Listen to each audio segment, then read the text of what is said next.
नमस्ते दोस्तों। एक स्टॉक है जिसका मार्केट कैप केवल 6000 करोड़ के आसपास है, पर इसके ईयरली सेल्स की बात करूं तो इसका ईयरली सेल्स 3000 करोड़ के आसपास पहुंच चुका है।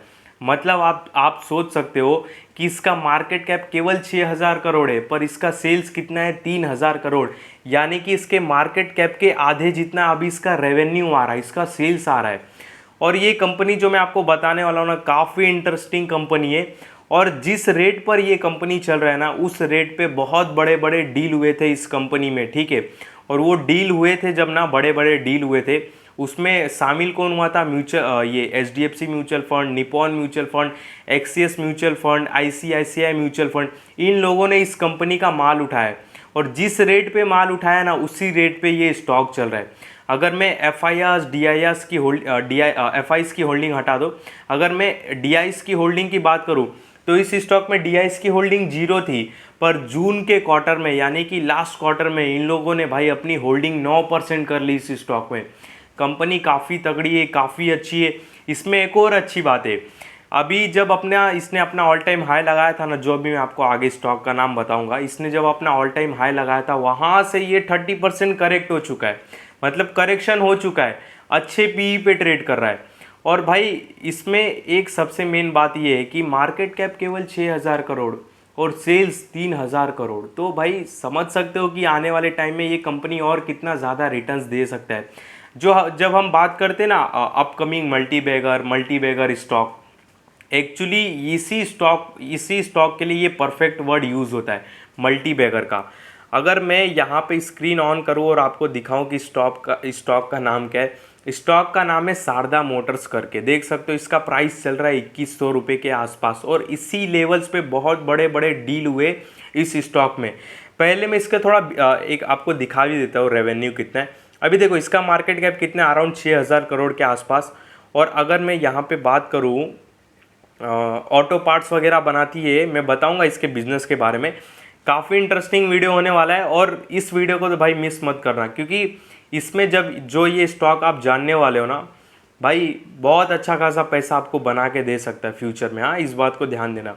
यहाँ पे देखो इनका सेल्स कितना, ईयरली अराउंड 2841 करोड़।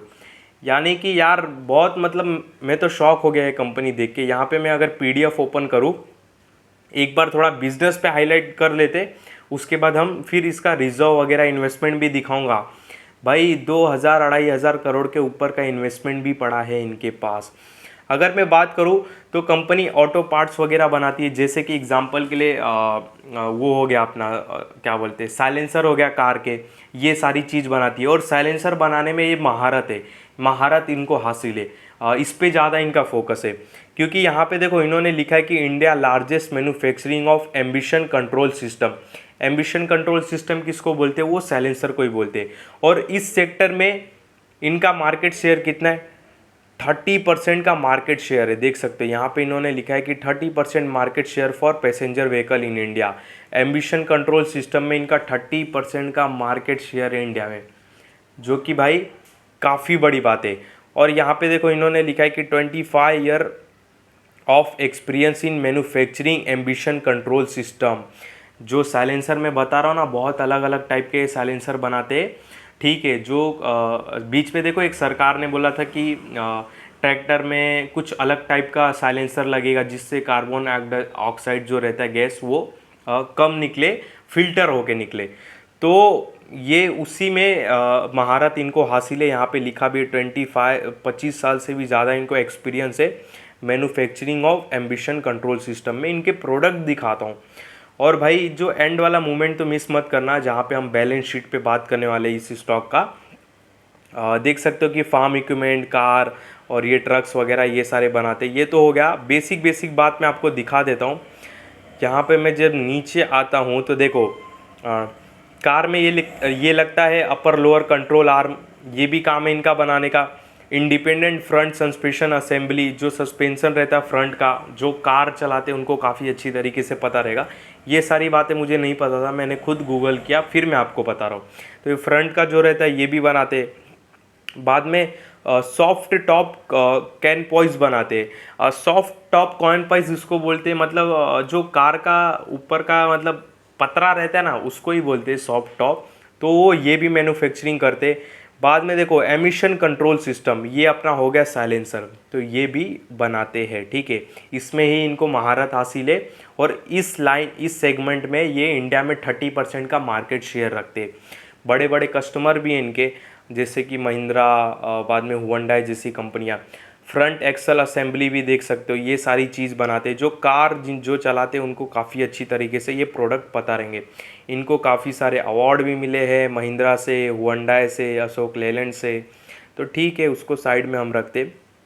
नीचे आते तो यहाँ पे, रुक जाओ मैं आपको दिखाता हूँ। ये देखो यहाँ पे इन्होंने लिखा है कि आर्म लोअर कंट्रोल कैंप, ये सारे प्रोडक्ट बनाते।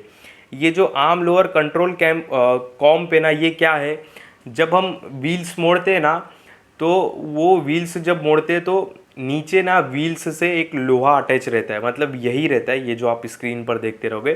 तो जब हम व्हील्स मोड़ते हैं तो पहले ये मुड़ता है, फिर टायर मुड़ता है, ठीक है। तो ये सारे जो कार का बेसिक जो सामान रहता है ना, जो कार में अंदर लगता है, वो सारे चीज़ बनाने का काम इनका है। जैसे कि देख सकते हो फ्रंट सस्पेंशन, जो कार चलाते हैं उनको पता रहेगा कि फ्रंट सस्पेंशन क्या होता है। आगे यूट्यूब वगैरह गूगल करोगे आपको पता चल जाएगा। अपर आर्म एशी, ये सारे प्रोडक्ट इनका बनाना अभी ख़त्म नहीं हुआ है, टेंशन मत लो। एक कहाँ गया, हाँ ये देखो यहाँ पे पैसेंजर व्हीकल BS4 सिस्टम। अब बोलोगे अब ये क्या है, यही है वो क्या बोलते कि साइलेंसर, अलग अलग टाइप के। ये शायद मेरे ख्याल से ट्रक्स वगैरह में लगते हैं। बाद में देख सकते हो passenger vehicle cold and system, ये भी एक टाइप का वही है, साइलेंसर है। तो ये अलग अलग टाइप के साइलेंसर वगैरह बनाते हैं। यहाँ पे अगर देख सकते हो कि पैसेंजर व्हीकल रिस्नॉटर, अब ये मेरे ख्याल से ना साइलेंसर के बीच में रहता है, जो कार्बन डाइऑक्साइड गैस निकलता है ना उसको फिल्टर करता है, ये शायद वही है, ठीक है। और ये आपको कार में देखने के लिए मिलेगा। ये पैसेंजर व्हीकल मफलर है ना, ये आपको कार में देखने को मिलेगा पीछे साइड, मर्सिडीज़ वगैरह में, छोटी गाड़ी में भी होगा, मुझे उतना नॉलेज नहीं। तो ये सारे कार के जो मेन पार्ट्स है, इनका काम है वो बनाने का। और इनका बिजनेस काफ़ी तगड़ा चल रहा है, क्योंकि इनका बिजनेस हमको बैलेंस शीट पे दिखाई दे रहा। अब मैं अगर आपको बैलेंस शीट पे लेके चलूँ अब थोड़ा अच्छे से बात कर लेते हैं। अच्छे से मीन्स वो बिजनेस आपको ओवरऑल बता दिया मैंने। अब हम इसके मेन चीज़ पे देखते हैं कि नेट प्रॉफिट कितना जनरेट करिए। काफ़ी इंटरेस्टिंग ये पार्ट होने वाला है। अभी देख सकते हो इसका प्राइस है 2107 रुपये। अगर मैं यहाँ पे एक बार बल्क डील पे लेके चलूँ, पहले रुको बल्क डील भी दिखा देता हूँ। एक सेकेंड, बल्क डील सर्च करता हूँ। बल्क डील ओपन हो जा भाई, ये बल्क डील ओपन होने दो, तब तक थोड़ा इसका हम एनालिसिस कर लेते। तो देख सकते हो इसका मार्केट कैप 6000 करोड़ के आसपास है। एक माइक्रो स्मॉल कैप कंपनी है। इसके बाद ROC इसका 39 का, ROE इसका 30 का। भाई और क्या चाहिए, मतलब और किसको बोलेंगे हम मल्टीबैगर। बाद में नीचे आते सेल्स ग्रोथ, लास्ट 3 ईयर का 17% का, लास्ट 5 ईयर का सेल्स ग्रोथ अराउंड 20% का।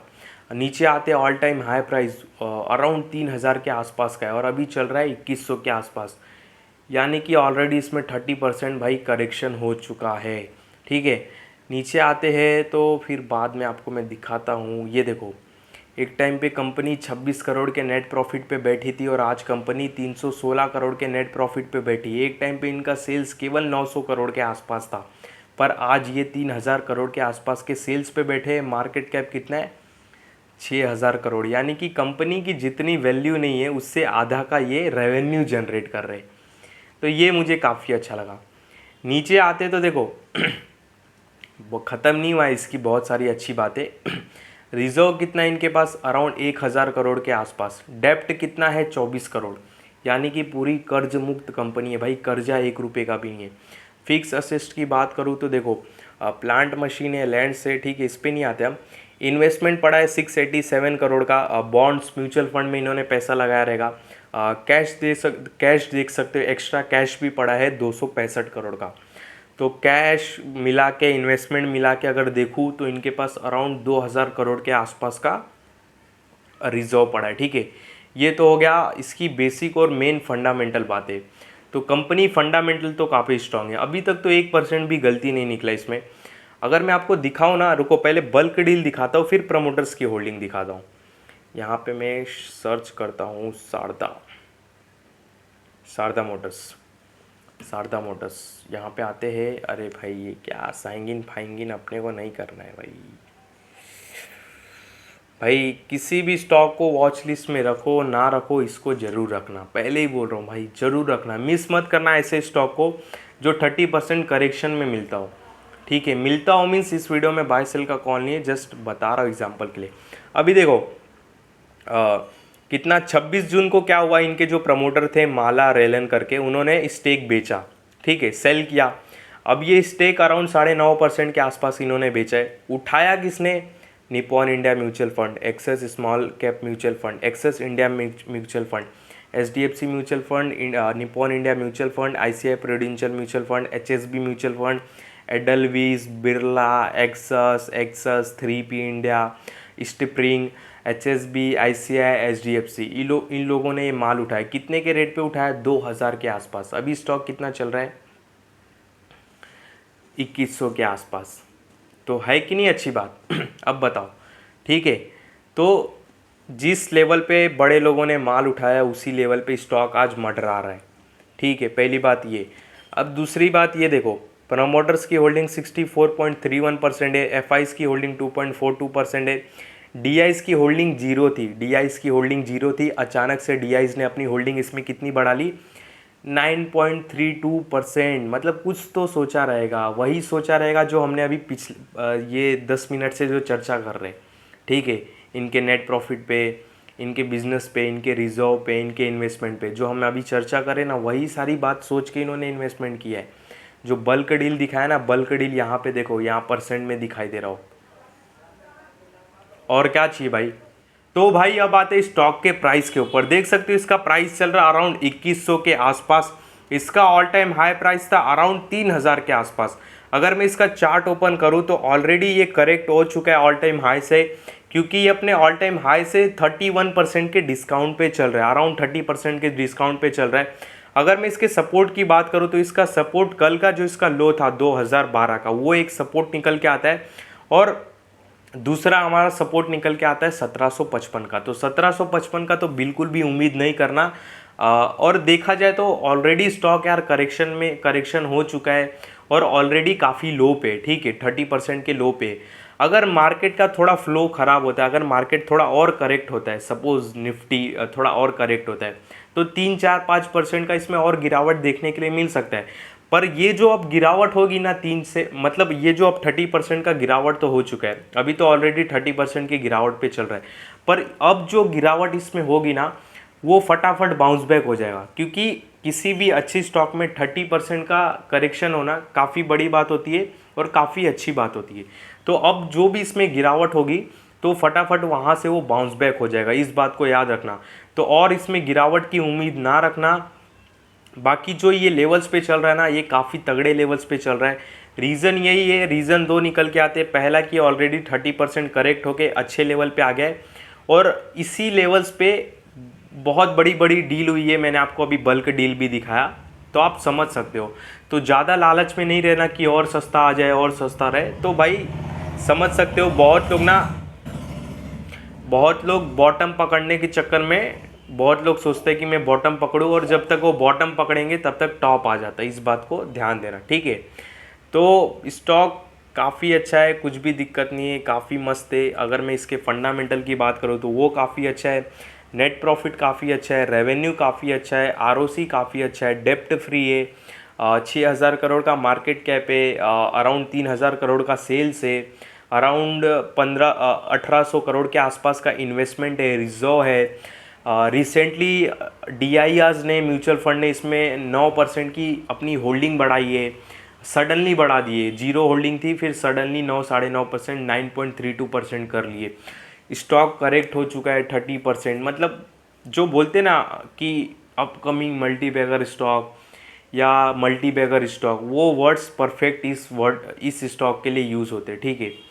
तो भाई इसको तो ज़रूर अपने वॉच लिस्ट में रखना है, किसी स्टॉक को रखो नहीं रखो। और ये एक माइक्रो स्मॉल कैप की कंपनी है। माइक्रो स्मॉल कैप की कंपनी बोलने का मतलब ये है कि कोई भी कंपनी, देखो माइक्रो स्मॉल कैप कंपनी रहती है, उसके बाद वो स्मॉल कैप की कंपनी बनती है, फिर मिड कैप की कंपनी बनती है, फिर उसके बाद लार्ज कैप की कंपनी बनती है। तो ये जो जर्नी रहता है ना, इस जर्नी में स्टॉक का प्राइस भाई 10-15 गुना आराम से हो जाता है। और जो म्यूचुअल फंड वाले होते हैं, जो विजय केडिया सर जैसे लोग होते हैं ना, ऐसे स्टॉक को फाइंड करते हैं, ठीक है। एक्चुअली क्या होता है ना, टीवी में हमारे सामने वही 5-6 स्टॉक घिसे पीटे चलते, AU small finance bank, ICI bank, axis bank, HDFC bank, Reliance, बाद में फिर अपना इन्फोसिस, आईटीसी, यही सारे घूमते रहते, मारुति सुजुकी, उसके बाद बजाज फिनसो, यही घूमते रहते और हम इसी सर्कल में फंसे रहते हैं। पर इनसे भी बहुत बेटर स्टॉक है जिनका मार्केट कैप कम है, जो अंडर वैल्यू है, जो आने वाले समय में बहुत पैसा बना के दे सकते हैं। क्योंकि इसका 1 साल का 5 साल का रिटर्न्स उठा के देखो, ठीक है। अभी इसको बहुत चलना बाकी है क्योंकि इसका मार्केट कैप केवल 6,000 करोड़ के आसपास है। तो ऐसे जो स्टॉक रहते हैं ना, म्यूचुअल फंड की नज़र ऐसे स्टॉक पे रहती है जो कि एग्जांपल के लिए देख सकते हो कि म्यूचुअल फंड ने इसमें अराउंड 9% होल्डिंग बढ़ा दिया अचानक से। तो वो सारे स्टॉक के सर्कल में हम फंसे रहते हैं जो न्यूज़ में चलते और ये पीछे के रास्ते से अच्छा रिटर्न्स दे देते। इसके लिए म्यूचुअल फंड वाले और बड़े लोग कंटिन्यू पैसा बना पाते, हर साल 15-20% पैसा बना पाते। क्यों? क्योंकि उनका ध्यान ऐसे स्टॉक पे जाता है और पब्लिक का ध्यान कौन से स्टॉक पे जाता है, जो न्यूज़ में घूमता रहे। तो समझ रहे हो ना बोलने का मतलब क्या है। तो स्टॉक काफ़ी अच्छा है, स्टॉक में 1% का भी दिक्कत नहीं, कुछ भी दिक्कत नहीं भाई, कुछ भी नहीं दिक्कत है। करेक्ट हो चुका है और काफ़ी अच्छी बात है, और करेक्ट हो जाए तो बहुत अच्छी बात है, ठीक है। बाकी और करेक्शन की उम्मीद नहीं रखना, क्योंकि 30% करेक्शन होना किसी भी अच्छे स्टॉक में बहुत बड़ी बात होती है और बहुत अच्छी बात होती है। इस वीडियो में आपको कोई भी बाय सेल का कॉल नहीं, ध्यान देना जो भी मैंने आपको अभी बातें बताई केवल समझाने के लिए बताई, और मेरे किसी भी वीडियो में बाय सेल का कॉल नहीं रहता, इस बात का ध्यान देना। बाकी मैं कोई सेबी रजिस्टर्ड एडवाइज़र भी नहीं हूँ, जो भी आपको बाय सेल का कॉल लेना रहता है एक सेबी रजिस्टर्ड एडवाइज़र से लेना होता है, इस बात का ध्यान देना। और मेरे इस वीडियो में आपको कोई भी बाय सेल का कॉल नहीं है, इस बात का ध्यान देना।